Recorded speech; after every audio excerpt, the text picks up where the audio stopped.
Assalamualaikum warahmatullahi wabarakatuh. Hai hai, welcome back to my channel.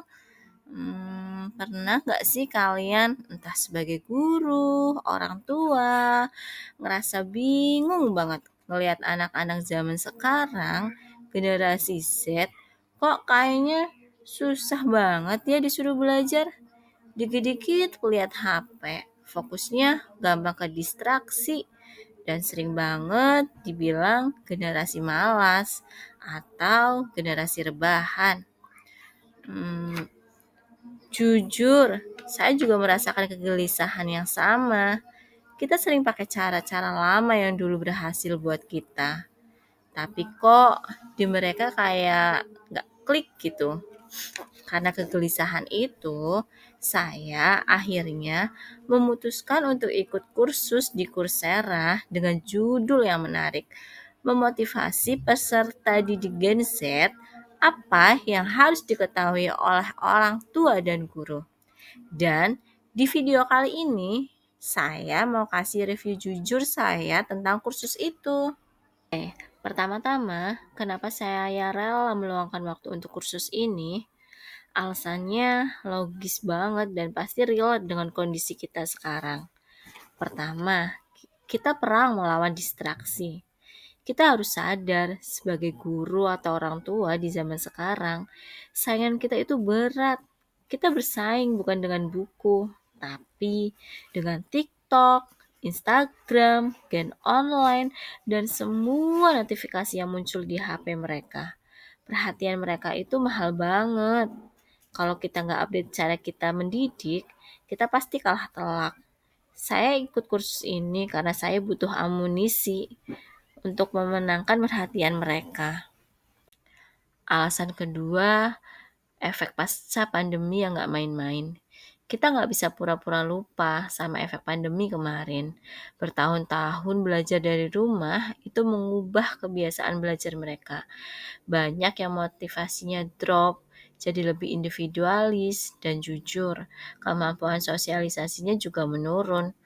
Kursus ini saya harapkan bisa kasih insight gimana caranya membangun lagi semangat belajar mereka setelah tidur panjang di masa pandemi. Dan alasan ketiga, mereka bukan malas. Mereka cuma beda tombolnya. Saya pribadi nggak percaya kalau satu generasi penuh itu malas. Saya yakin mereka cuma punya tombol motivasi yang berbeda. Mereka lahir dari dunia yang serba instan, serba digital. Mereka nggak termotivasi dengan pokoknya kamu harus belajar biar pintar. Mereka butuh tahu kenapa saya harus belajar ini, apa untungnya buat saya sekarang.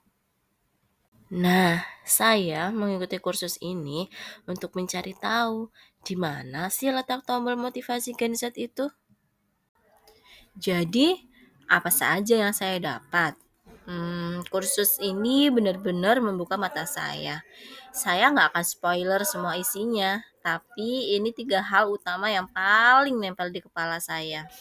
Yang pertama, otak Gen Z itu settingannya beda. Di sini dijelaskan secara ilmiah, tapi pakai bahasa gampang.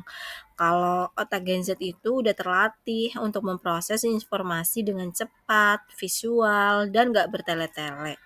Wajar kalau mereka bosan disuruh baca buku teks yang tebalnya ratusan halaman. Mereka butuh informasi yang to the point, visual yang menarik dan relevan. Ini mengubah total cara saya melihat materi pelajaran. Poin kedua, mereka itu bukan malas, tapi butuh makna. Ini nyambung sama alasan saya tadi. Gen Z itu sangat terdorong oleh makna atau tujuan. Kursus ini ngajarin kita untuk berhenti bilang, belajar matematika itu biar nanti gampang cari kerja.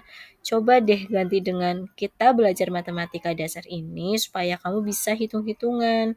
Nanti ketika kamu jualan online bisa menghitung rugi dan untungnya. Lihat bedanya. Yang satu abstrak nanti, yang satu konkret sekarang. Mereka harus tahu kenapa mereka melakukan sesuatu.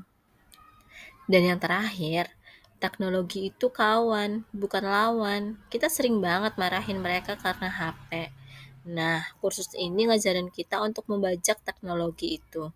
Gimana caranya pakai game untuk belajar, gimana bikin tugas pakai format video pendek ala TikTok, atau gimana bikin diskusi kelompok pakai platform online yang mereka suka. Intinya, jangan lawan arusnya, tapi manfaatkan arusnya untuk belajar. Apakah kursus motivasi peserta didik Gen Z ini worth it? Kalau menurut saya sih, iya. Karena kursus ini bisa diikuti oleh siapapun dan fleksibel. Selain itu, bahasa yang dipakai gampang dimengerti, contohnya nyata, solusi praktis, dan bisa langsung diterapkan. Intinya, memahami Gen Z itu bukan lagi pilihan, tapi keharusan.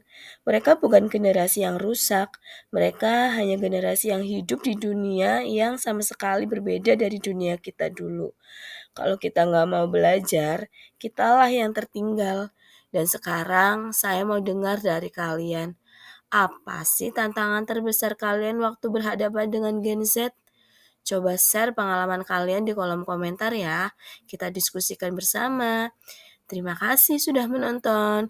Jangan lupa like, share, and subscribe biar gak ketinggalan informasi bermanfaat lainnya. Sampai jumpa di video berikutnya. Tetap semangat. Yuk kita belajar bersama-sama. Bye-bye.